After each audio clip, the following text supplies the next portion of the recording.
जी हाँ, खंडवा शहर की एकमात्र पेंट की दुकान जो है भारत सरकार द्वारा ISO प्रमाणित, जहां आप पाएंगे एशियन पेंट्स और ड्यूलेक्स पेंट्स की सारी रेंज और भारतीय रेलवे में लगने वाला एपॉक्सी पेंट्स।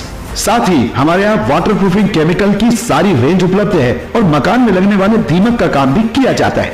अधिक जानकारी के लिए संपर्क करें राजा पेंट्स, बॉम्बे बाजार, खंडवा। कहाँ से आए?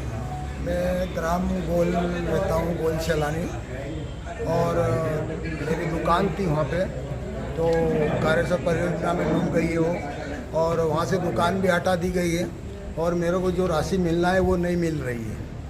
और इसके बाद में NDC के चक्कर काटते काटते एक समझ लो कि परेशान हो गए हैं। और उसके बाद में जो पैसे मिलना है, सरकार ने जो पैसे दे रखे हैं वो नहीं दे रहे हैं, तो क्यों परेशान कर रहे हैं, जो कि देना चाहिए। क्या चाहते हो आप? क्या चाहते हैं आप? पैसे मिलना चाहिए, अनुदान हमारा। कितना पैसा बाकी आपका? बाकी 4,86,000 क्या बोल रहे तुम मांगने गए तो क्या बोल रहे हो? दिया नहीं बोल देते। अभी तो कागज को फेंक देते हैं कचरे में, कभी आवेदन भी दो ना तो कचरे में फेंक देते हो। कौन फेंक देता है? साहब फेंक देते हैं NDC में। हम तो नाम बताओ। कौन सा? साहब जो है वहीं के NDC के, आप जहाँ कागज जमा करते हैं हम वहाँ पे। नाम बताओ ने। हाँ, अच्छा, वीरेंद्र सिंह। और एक का नाम क्या है? चपड़ासी। ये फेंक देते? कचरे में फेंक देता ना। बार बार कब से दौड़ रहे हैं हम, परेशान हो रहे हैं, जो कि हमारा अनुदान आ चुका है। कितने लोग ऐसे प्रभावित हैं? कितने लोग ऐसे प्रभावित? हाँ? कितने लोग प्रभावित ऐसे? अब गोल से तो हम 2-4 ही लोग हैं। क्या नाम? रेवाराम, देवेंद्र पिता रेवाराम। दादा तुम बताओ, कहाँ बताओ पूरा। चलो ठीक है। आज हम ओंकारेश्वर परियोजना के डूब प्रभावितों के साथ में आए हैं, क्योंकि मैं जवाहरीलाल बोरेले खुद भी डूब प्रभावित हूँ ओंकारेश्वर परियोजना से। केलवा बुजुर्ग गांव है मेरा, और 7 से 8 गांव के लोगों को इनपुन पुनर्वास पर विस्थापित किया गया है। और विस्थापन के समय जो आदिवासी समाज के लोग हैं हमारे, उनके मकान जो हटाए गए थे, जल भराव के कारण उनको आज तक मुआवजा नहीं मिला। फाइल चल रही है 2007 से 2013 में पैकेज, और 13 के बाद से आज तक 2025 तक 10-15 साल से लोग घूम रहे हैं, लेकिन उनका कोई निराकरण नहीं हो रहा है।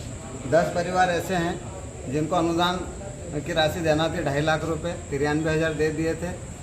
हाई कोर्ट शासन के माध्यम से आवेदन देते देते वापस आए, उसके बाद नहीं मिलने के कारण कोर्ट गए। कोर्ट ने आदेश किए। कोर्ट ने आदेश करने के बाद NHDC ने GRA में भेजे, और GRA ने स्पष्ट आदेश किए कि 3 माह के अंदर इनका भुगतान किया जाए। फिर भी इनको घुमा रहे हैं और आ जाओ कल आओ, और कोर्ट की और GRA की भी अवहेलना कर रहे हैं NHDC के कर्मचारी। हमारा निवेदन है कि ओंकारेश्वर परियोजना के कारण आज जल भराव के कारण पूरी हरियाली हो रही है और 24 घंटे बिजली मिल रही है, लेकिन जिन्होंने त्याग किया है, बलिदान दिया, उनका क्या है? तो हम चाहते हैं कि उनके साथ न्याय हो और जल्दी से जल्दी इन आदिवासी समाज के लोगों का भुगतान हो। दूसरा, NHDC के कर्मचारी हैं, 7 गांव के लोगों को पानी देना है। 12-12 महीने तक तनख्वाह नहीं मिलती। अभी 9 महीने में 5 महीने की थी, उसके बाद 4 महीने और हो गए, 8 महीने की और बाकी तनख्वाह हैं। तो हमारा निवेदन ये है कि जिस जल भराव के कारण आज इनपुन पुनर्वास में 7 दिन 8 दिन में पानी मिल रहा है, छोटे गरीब लोग तो बहुत परेशान हैं वहाँ पर। 8 दिन में जब पानी मिलेगा तो कैसा अपना जीवन यापन कर पाएंगे?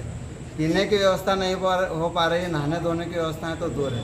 मेरा शासन प्रशासन से निवेदन है कि जिस प्रकार से पहले कर्मचारियों को NHDC के द्वारा मानदेय या तनख्वाहें दी जा रही थी, वैसे ही सुचारू रूप से NHDC के द्वारा हमारे कर्मचारियों को तनख्वाह दी जाए, और इन 7-8 गाँव के लोगों को भरपूर पानी 1-2 दिन में, 3 दिन में भी अगर मिलता तो हम संतुष्ट है। लेकिन 8-8 दिन, 15-15 दिन, 1-1 महीने तक पानी अगर मिलेगा तो हम संतुष्ट नहीं है। हम शासन प्रशासन से निवेदन करते हैं, श्रीमान कलेक्टर महोदय से, न्यायाधीश से भी निवेदन करते हैं कि हमारे साथ न्याय हो, इन लोगों का भी जल्दी भुगतान हो, और इन लोगों को भी 8 महीने के कर्मचारियों का जो भुगतान है वो किया जाए, और न्याय की प्रक्रिया में हमारा सहयोग हो।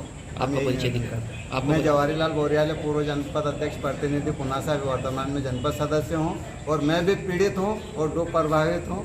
हमारा भी अभी कोर्ट में, हाई कोर्ट जबलपुर में चल रहा है केस, किसान के वयस्क के पुत्रों का, और हमें भी न्याय मिलना चाहिए, यही निवेदन करना चाहता हूँ।